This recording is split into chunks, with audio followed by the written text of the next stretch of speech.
Bismillahirrahmanirrahim. Assalamualaikum warahmatullahi wabarakatuh. Alhamdulillah.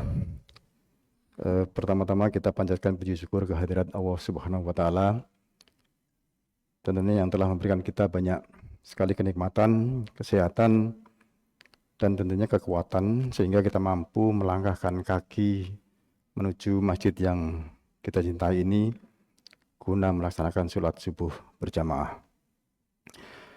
Salawat dan salam kita sampaikan kepada junjungan kita Nabi besar Muhammad Sallallahu Alaihi Wasallam serta istri beliau dan keluarganya, sahabat beliau dan keluarganya, serta para pengikutnya hingga akhir zaman.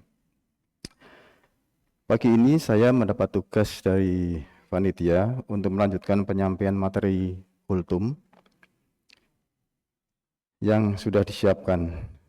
Sebelumnya saya mohon izin kepada guru-guru kita yang ada di depan saya, senior-senior kita, untuk saya bisa membacakan materi kultum pagi ini. Materi yang akan saya sampaikan sedikit berbeda dengan yang sudah disampaikan oleh para jamaah dari mulai 1 Ramadan, karena dari awal Ramadan sebagian besar menyampaikan mengenai keutamaan, baik seperti berdoa, mendoakan, puji syukur, berzikir dan lain-lain, setelah kewajiban, bagaimana kewajiban berhaji, sholat, puasa, zakat, dan lain-lain. Namun pagi ini agak berbeda karena dari materi yang disampaikan ke saya sedikit agak berbelok, karena bukan keutamaan dan lain-lain, tapi mengenai tercelanya orang yang bermuka dua.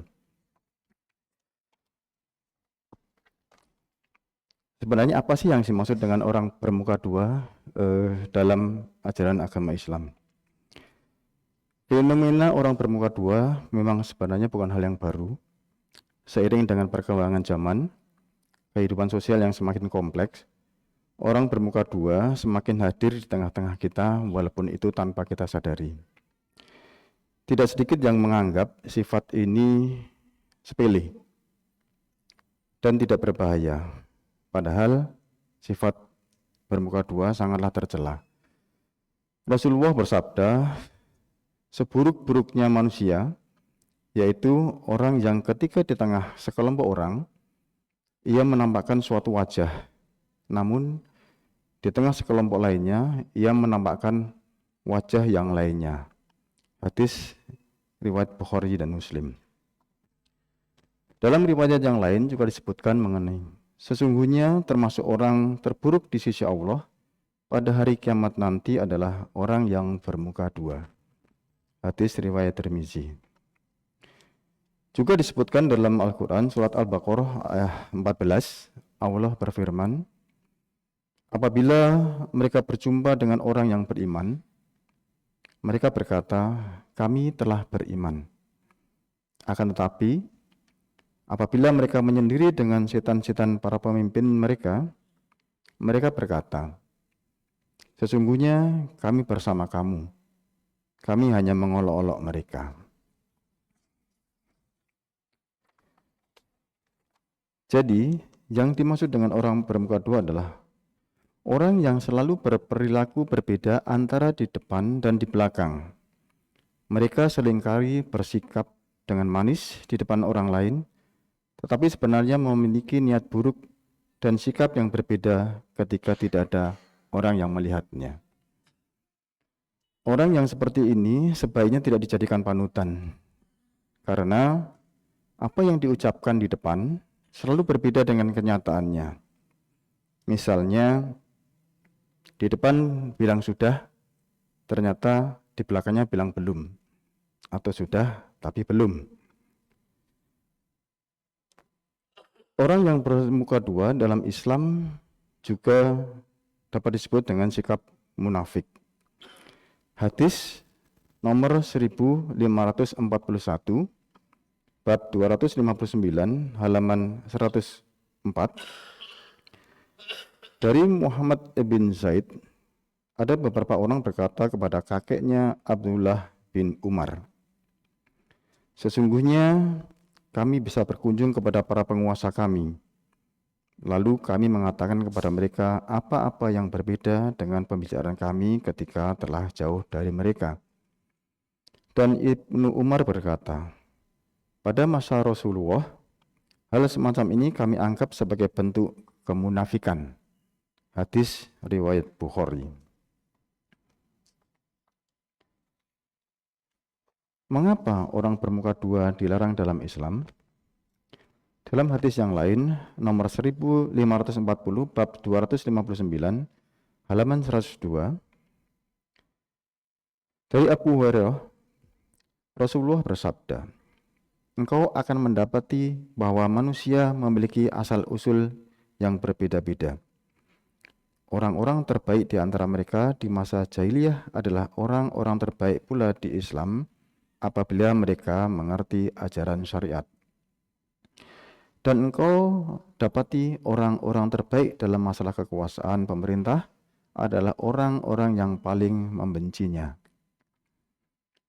Engkau akan mendapati pula orang-orang yang paling jahat adalah orang yang bermuka dua, yang datang ke orang-orang ini dengan wajah yang satu, lalu datang kepada orang lain dengan satu wajah lainnya.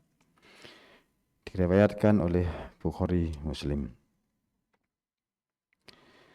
Lalu sebenarnya apa yang harus kita lakukan saat mengetahui di sekeliling kita, di sekitar kita ada orang yang bermuka dua? Menyikapi teman, orang atau di sekeliling kita ada yang bermuka dua, tentunya kita harus bijak, tetapi tetap tenang, sabar dalam menghadapinya. Dalam surat Al-Imran 146, Allah berfirman, dan Allah mencintai orang-orang yang sabar. Lalu, bagaimana cara menghadapi perilaku yang orang bermuka dua ini agar kita tidak terpengaruh sifat negatifnya? Tentunya pertama-tama kita memilih untuk menjaga jarak, tetapi bukan berarti dengan menjaga jarak kita memutus tali silaturahim, tetapi lebih banyak kita membatasi berinteraksi, membatasi berkomunikasi agar kita tidak terjerat dengan manipulasi mereka. Kedua, kita bisa berdoa untuk mereka. Salah satu cara terbaik kita bisa mengingatkan, tapi kalau misalnya kita memang tidak berani untuk mengingatkan atau tidak mampu untuk mengingatkan secara langsung, kita bisa mendoakan agar segera memperoleh hidayah dan berubah menjadi orang yang lebih baik. Yang ketiga, tingkatkan kualitas diri sendiri dengan fokuslah untuk meningkatkan diri sendiri dan tetap bersikap baik kepada orang lain. Jangan biarkan perilaku negatif orang lain mempengaruhi diri kita. Dari dua hadis yang tadi saya sampaikan dan dari sedikit penjabaran, kita bisa menyimpulkan bahwa yang pertama, dalam Islam orang bermuka dua sangat dilarang dan dianggap tidak jujur dan menipu. Barang siapa mengatakan suatu di hadapan seseorang dan berbeda dengan apa yang diucapkan saat bersama orang lain, maka hal ini adalah kemunafikan. Sesuai ajaran Islam, tetap kita menjalin silaturahim dengan siapapun, tentunya berdasarkan dengan agama kita, agama Islam. Semoga Allah Subhanahu wa Ta'ala senantiasa menerima ibadah kita, mengampuni dosa-dosa kita, memaafkan kesalahan kita, serta mengabulkan doa-doa kita. Amin, amin ya rabbal alamin. Assalamualaikum warahmatullahi wabarakatuh.